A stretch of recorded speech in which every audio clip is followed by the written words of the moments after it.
ओम नमः शिवाय। हर हर महादेव।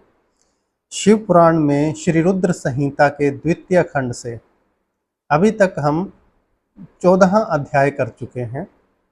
14वें अध्याय में हमने देखा कि किस तरह से दक्ष जी ने अपनी 60 कन्याओं का विवाह किया।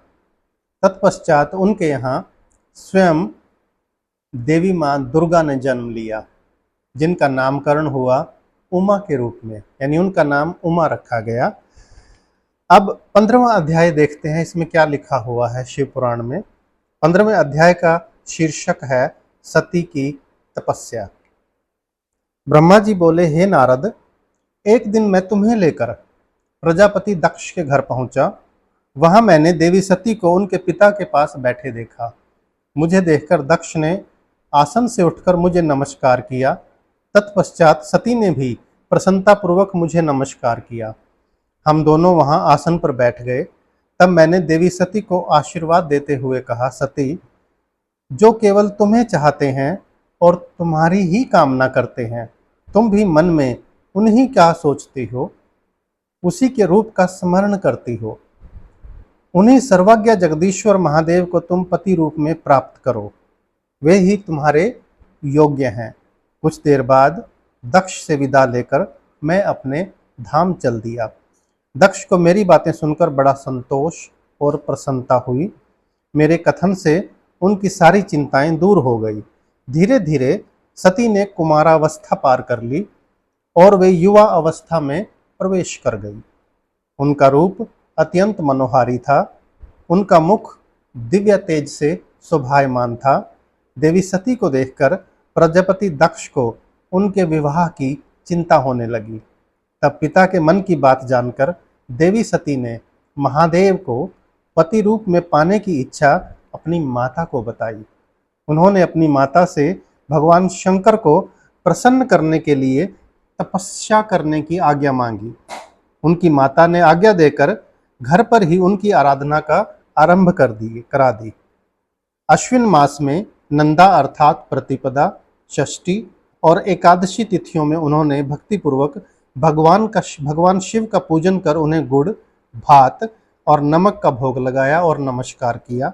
इसी प्रकार एक मास बीत गया।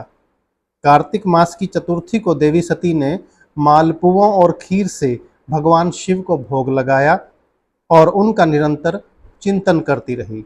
मार्गशीर्ष मास के कृष्ण पक्ष की अष्टमी को वे तिल, जौ और चावल से शिव जी की आराधना करती और घी का दीपक जलाती। पौष मास की शुक्ल पक्ष सप्तमी को पूरी रात जागरण कर सुबह खिचड़ी का भोग लगाती। माघ की पूर्णिमा की रात भर वे शिव आराधना में लीन रहती और सुबह नदी में स्नान कर गीले वस्त्रों में ही पुनः पूजा करती थी। उनका सारा समय शिव जी को समर्पित था। वे अपने दिन रात शिव जी की शरण में ही बिताती थी। चैत्र मास के शुक्ल पक्ष की चतुर्थदशी को वे डाक के फूलों और द्वनों से भगवान शिव की पूजा करती थी। आषाढ़ मास के शुक्ल पक्ष की चतुर्थदशी को वे काले वस्त्रों और भटकटैया से रुद्रदेव का पूजन करती थी। श्रावण मास में यज्ञोपवीत वस्त्रों तथा कुश आदि से वे पूजन करती थी। भाद्रपद मास में विभिन्न फूलों और फलों से वे शिव को प्रसन्न करने की कोशिश करती। वे सिर्फ जल ही ग्रहण करती थी। देवी सती हर समय भगवान शिव की आराधना में लीन रहती थी। इस प्रकार उन्होंने दृढ़तापूर्वक नंदा व्रत को पूरा किया। व्रत पूरा करने के पश्चात वे शिव जी का ध्यान करने लगी। वे निश्चित आसन में स्थिर हो निरंतर शिव आराधना करती रही।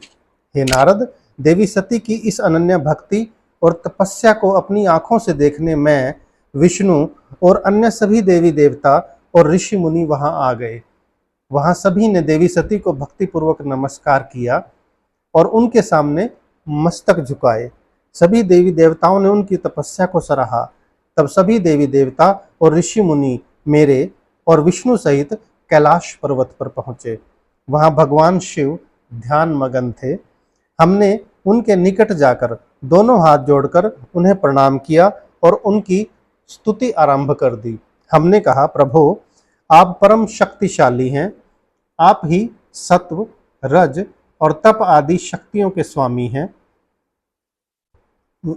वेदत्रयी, लोकत्रयी आपका स्वरूप है। आप अपनी शरण में आए भक्तों की सदैव रक्षा करते हैं। आप सदैव भक्तों का उद्धार करते हैं। हे महादेव, हे महेश्वर, हम आपको नमस्कार करते हैं।